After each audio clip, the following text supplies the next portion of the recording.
मेरा नाम सपना है। उम्र अभी अभी 18 की दहलीज पर पांव रखी थी। चेहरा गोरा चिट्टा, नयन नक्श ऐसे जैसे किसी ने बहुत फुर्सत में तराशे हों। गांव की गलियों से गुजरती तो औरतें मुझे नजरें झुकाकर देखती और मर्द अपनी आंखों से मुझे जैसे पी लेना चाहते। अक्सर पड़ोस की बूढ़ी औरतें मेरी माँ से कहती, अरे कमला, तेरी बेटी तो बला की सुंदर है, कोई देख ले तो बस खा जाए। लेकिन मेरी किस्मत वो इतनी बेरहम थी कि चेहरे की सुंदरता के आगे उसकी मारक चोटें हमेशा भारी पड़ती। मैं 3 बहनों में सबसे बड़ी थी। एक छोटा भाई भी था जो अभी बच्चा ही था। घर इतना गरीब कि पेट भरना भी मुश्किल। दिन में अगर कभी रोटियां बनती तो उसमें भी हमें बांटना पड़ता। कई बार तो आधे पेट ही सोना पड़ता। बदन पर कपड़े ऐसे जैसे कबाड़ से चुनकर पहने हों, फटे पुराने, जगह जगह से सियों ढीली। मेरी माँ हमेशा बीमार रहती, खांसी और कमजोरी ने उन्हें बिस्तर से बांध दिया था। वो चाहकर भी हमारे लिए कुछ नहीं कर पाती। बाप शराब का आदी था, दिन रात देसी दारू पीकर गली गली घूमता, गालियां देता और घर लौटकर माँ को पीटता। हम बच्चे चुपचाप कोने में दबक जाते। घर का ये हाल देखकर मेरे अंदर हमेशा आग सी धधकती थी। मैं सोचती, क्या सचमुच इंसान का जन्म सिर्फ सहने के लिए होता है? क्या लड़कियां इसी के लिए पैदा होती हैं कि उनकी जवानी बिना खिले ही मुरझा जाए? मेरे पास सपने बहुत थे। कभी सोचती पढ़ लिख कर अपने पैरों पर खड़ी हो जाऊंगी, कभी ख्वाब बुनती कि कोई राजकुमार आएगा और मुझे इस गरीबी से निकाल ले जाएगा। लेकिन ये सब ख्याल सिर्फ मेरी सोच तक ही सीमित थे। हकीकत तो इससे कोसों दूर थी। माँ अक्सर अपनी खांसियों के बीच कहती, सपना, तू तो हमारी उम्मीद है। तेरा ब्याह अगर अच्छे घराने में हो गया ना, तो शायद तेरी किस्मत बदल जाए, तेरी बहनों और भाई का भी सहारा बन जाएगी।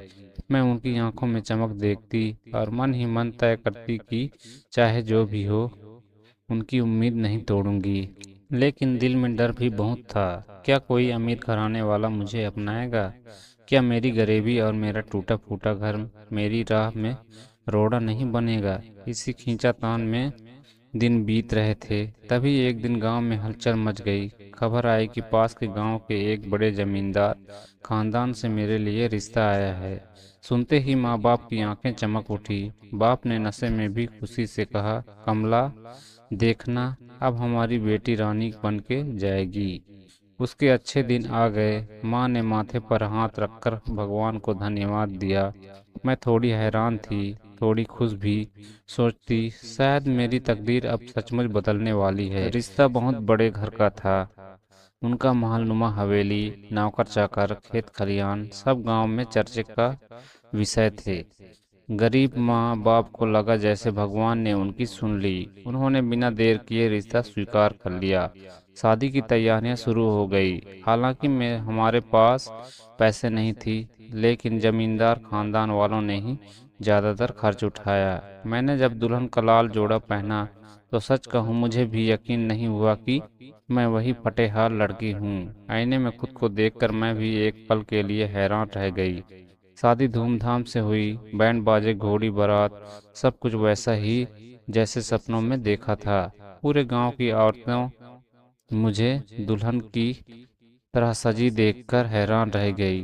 कोई कह रहा था, भाग्यशाली है सपना, इतना बड़ा घर मिल गया। कोई बुदबुदा रहा था, ऐसे घर में ब्याह होना हर किसी के बस की बात नहीं। लेकिन उस भीड़ में सिर्फ मैं ही थी जिसे दिल के किसी कोने में एक अनजाना डर खाया जा रहा था, क्योंकि मुझे शादी के पल तक भी ये पता नहीं था कि मेरा भावी पति कैसा है, उसकी आदतें, उसका स्वभाव, उसकी सोच। मैंने खुद को समझाया, छोड़ो, शादी के बाद सब ठीक हो जाएगा। पति अगर अच्छा निकला तो जिंदगी जन्नत बन जाएगी। शादी के बाद रात आई, वो रात जिसका सपना हर लड़की देखती है, मेरी सुहाग रात। मैंने घूंघट ओढ़ा, कमरे में फूलों की खुशबू फैली थी, बिस्तर गुलाब की पंखुड़ियों से सजा था। दिल जोर जोर से धड़क रहा था। मैंने सोचा था, आज से मेरी जिंदगी बदल जाएगी। आज मैं सिर्फ बेटी या बहन नहीं रहूंगी, बल्कि किसी की पत्नी कहलाऊंगी। लेकिन मुझे क्या पता था कि मेरी तकदीर ने मेरे लिए एक ऐसा मजाक लिखा है जिसे सोचकर भी मेरी रूह कांप उठेगी। शादी की हलचल थम गई थी।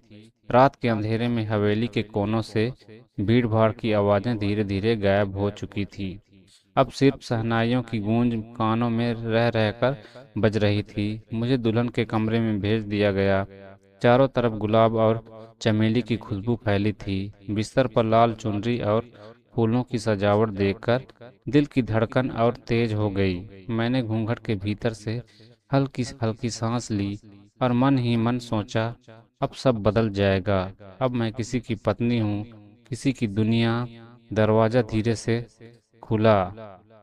पायल की हल्की झनकार जैसी आवाज नहीं, बल्कि भारी कदमों की आहट कमरे में आई। मैंने सोचा शायद यही मेरे पति हैं। दिल जैसे सीने से बाहर निकल आने को बेताब था। वो धीरे धीरे पास आए। मैंने उम्मीद की थी कि पहली ही नज़र में उनकी आंखों से मुझे अपनापन मिलेगा, शायद प्यार की झलक दिखे। पर जब उन्होंने धीरे से मेरा घूंघट उठाया तो उनकी आंखों में वैसा मर्दानगी, वैसा आकर्षण नहीं था, बल्कि उनमें एक अजीब सी मासूमियत, या यूं कहूँ बच्चों जैसी चमक थी। मैं हैरान रह गई। वो मुस्कुराते हुए बोले, तुम बहुत सुंदर हो, जैसे गुड़िया। उनकी आवाज में एक भोलेपन की झलक थी, मानो कोई बच्चा अपनी नई खिलौनों गुड़िया देखकर खुश हो रहा हो। मैंने सोचा शायद शादी का पहला दिन है, घबराहट होगी। मैं चुप रही। कुछ देर बाद उन्होंने फिर कहा, खेलोगी मेरे साथ? मुझे खेल बहुत पसंद है। मेरे कानों पर यकीन ही नहीं हुआ। एक ऐसा सवाल था, सुहागरात में पति अपनी दुल्हन से खेलने की बात करता है। उन्होंने पास रखे गुलाब के फूल उठाए और मुझे देते हुए बोले, देखो, ये मेरा फूल है, तुम रख लो। अब तुम मेरी सबसे अच्छी दोस्त हो। मेरे होंठों पर मुस्कान भी नहीं आई। अंदर ही अंदर डर और बेचैनी ने मुझे घेर लिया। मैं सोच रही थी, ये आदमी क्या सचमुच मेरा पति है, या फिर भगवान ने मेरे साथ कोई और मजाक किया है। मैंने हिम्मत जुटाकर धीरे से पूछा, आप ठीक तो हैं ना? वो खिलखिलाकर हंस पड़े, जैसे किसी बच्चे को टॉफी मिल गई हो। बोले, हाँ हाँ, मैं बिल्कुल ठीक हूँ। उनकी हरकतें बिल्कुल बच्चों की तरह थी। वो रेलगाड़ी खेलने को कहते तो कभी बंदर के जैसे नाच के दिखाओ, कभी कहते चलो लुका छुपी खेलते हैं, कभी भालू बनने को बोलते तो कभी घोड़ा। लेकिन उनको क्या पता, मेरा मन घोड़ा नहीं बल्कि उनकी घोड़ी बनने का कर रहा था। मैं पास जाती तो वो मुझसे दूर भागते, जैसे हम कोई खेल खेल रहे हों। उनके कपड़े उतारने की कोशिश करती तो वह मेरा हाथ हटा देते। मैं उन्हें जबरदस्ती अपने बाहों में भर लेती, लेकिन उनको यह सब बस एक खेल सा लगता। फिर मैंने उन्हें अपना स्तन उनके हाथों में पकड़ा दिया, लेकिन उन्हें इससे भी कोई फर्क नहीं पड़ा। उसे तो वह गेंद की तरह खेलने लगते। मैंने हर तरीके से प्रयास किया, लेकिन कोई फायदा नहीं। अब मुझे पूरी तरह से पता चल गया कि मेरा पति नॉर्मल नहीं बल्कि पागल है। रात भर उन्होंने ना तो मुझे पति जैसा अपनाया, ना ही वैसा व्यवहार किया जैसा मैंने सपनों में सोचा था। मैंने करवट बदल ली। आंखों से आंसू निकलकर तकिया को भिगोने लगे। हे भगवान, एक ऐसी किस्मत दी है मुझे। क्या मेरी सारी खुशियां ऐसे ही अधूरी रह जाएंगी? सुबह हुई तो पूरे घर में रस्में शुरू हो गई, पर मेरे चेहरे की थकान और आंखों की लाली को शायद किसी ने नहीं देखा। सास ने बड़े गर्व से कहा, हमारी बहू तो लक्ष्मी है, घर रोशन कर दिया इसने। पर मुझे भीतर से लग रहा था कि जैसे किसी अंधेरे गड्ढे में धकेल दिया गया हो। धीरे धीरे सच्चाई सबके सामने आने लगी। घर की औरतें कानाफूसी करती, मालूम है दूल्हे में थोड़ी कमी है, मगर खानदान बड़ा है तो कौन मना करेगा। मैंने माँ बाप की तरफ देखा। वो गर्व से सर ऊंचा किए खड़े थे, मानो उनकी बेटी सचमुच रानी बन गई हो। उन्हें कैसे बताऊं कि उनकी रानी तो एक ऐसे राजमहल में आई है जहां उसका राजा ही बच्चों जैसा मासूम है। उनमें सवाल उठ रहे थे, क्या यही है मेरी शादी का सच? क्या मेरी सुहागरात हमेशा अधूरी ही रह जाएगी? सुहागरात की अधूरी कसक मेरे मन पर बोझ बन चुकी थी। जिन सपनों को लेकर मैं इस हवेली में आई थी, वो सब धुंधली परछाइयों की तरह टूटने लगे। दिन बीतते गए। पति का व्यवहार वही मासूम और बच्चा सा ही रहा। कभी गुड्डे गुड्डियां से खेलना, कभी रंगीन कागज से आकृति बनाना, तो कभी बिना मतलब की बातें करना। वो मुझसे कहते, सपना आओ हम मिलकर पतंग उड़ाएं, देखो मैंने तुम्हारे लिए कागज का फूल बनाया है। मैं मजबूरी की मुस्कान देती, मगर भीतर से हर बार टुकड़े टुकड़े हो जाती। धीरे धीरे गांव और रिश्तेदारों में बातें फैलने लगी। लोग कानाफूसी करते, बहू तो बड़ी सुंदर है पर दूल्हा तो बिल्कुल बच्चा निकला। कुछ ताने कसते, शायद इसीलिए इतने बड़े घराने ने इनकी जल्दी रिश्ता किया था। मैं जब भी अपनी माँ बाप को देखती, उनका गर्वित चेहरा मेरी जुबान बंद कर देता। कैसे बताऊं कि उनकी बेटी के हिस्से में पति का नहीं बल्कि एक बच्चे का साथ आया है। रात रात भर मैं जागती रही, सोचती क्या मुझे इसी हालात में सारी उम्र काटनी होगी। क्या मेरी औरत होने की चाह, मेरे सपने, मेरी सुहागरात सब यूं ही अंधेरे में रह जाएंगी। कभी कभी लगता क्यों ना सब छोड़कर मायके चली जाऊं, मगर वहीं दूसरा ख्याल आता, मायके में तो पहले से ही गरीबी और बीमार माँ की जिम्मेदारी है। अगर मैं लौट गई तो लोग ताने देंगे और माँ बाप का सिर झुक जाएगा।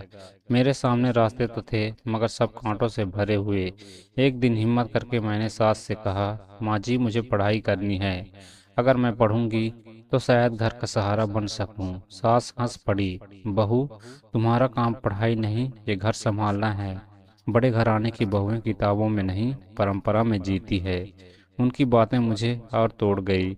पर इस बार मैंने हार मानने की बजाय ठान ली, अगर जिंदगी ने मेरे साथ मजाक किया है तो मैं भी अब अपनी किस्मत खुद लिखूंगी। कुछ दिनों बाद हवेली में एक नए अध्यापक को रखा गया, जो मालिक के छोटे बच्चों को पढ़ाने आता था। मैंने चुपके से उससे मिलकर कहा, क्या आप मुझे भी पढ़ा सकते हैं? मैं कुछ लिखना पढ़ना सीखना चाहती हूँ। वो पहले चौंके, फिर बोले, अगर हिम्मत है तो क्यों नहीं, पर यह सब गुप्त रखना होगा।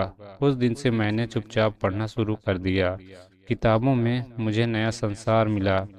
वहाँ न कोई अधूरी सुहागरात थी, न टूटा हुआ सपना, बल्कि उम्मीद की रोशनी थी। वक्त बीतता गया, पति अब भी मासूम ही रहे, लेकिन मैंने उन्हें अपना बोझ नहीं बल्कि जिम्मेदारी मान लिया। वो बच्चे जैसे थे तो मैंने उन्हें बच्चे की तरह संभालना शुरू किया, मगर मैंने खुद को वही सीमित नहीं किया। पढ़ाई के सहारे धीरे धीरे मैंने सिलाई कढ़ाई का काम शुरू किया। औरतों को जोड़कर एक छोटा सा समूह बनाया ताकि सब मिलकर कमाई कर सकें। अब लोग हवेली को देखकर नहीं बल्कि मुझे देखकर कहते, देखो यही है वो बहू जिसने अधूरी सुहागरात से भी पूरी जिंदगी बना ली। मेरे भीतर अब भी कभी कभी कसक उठती, जब अकेलेपन में सोचती कि मेरी सुहागरात कभी पूरी क्यों ना हुई। पर फिर मन कहता, सपना तू हार कर भी जीत गई है, तूने अपनी अधूरी सुहागरात से भी पूरी जिंदगी गढ़ ली है। ये सिर्फ सपना की नहीं बल्कि हर उस औरत की कहानी है जो अधूरे सपनों के बावजूद खुद को टूटने नहीं देती और अपना रास्ता खुद बनाती है। तो दोस्तों, ये थी मेरी कहानी। आपको मेरी कहानी सुनकर कैसा लगा मुझे कमेंट करके ज़रूर बताएं, और चैनल पर नए हैं तो प्लीज़ लाइक कमेंट और सब्सक्राइब जरूर करें। धन्यवाद दोस्तों।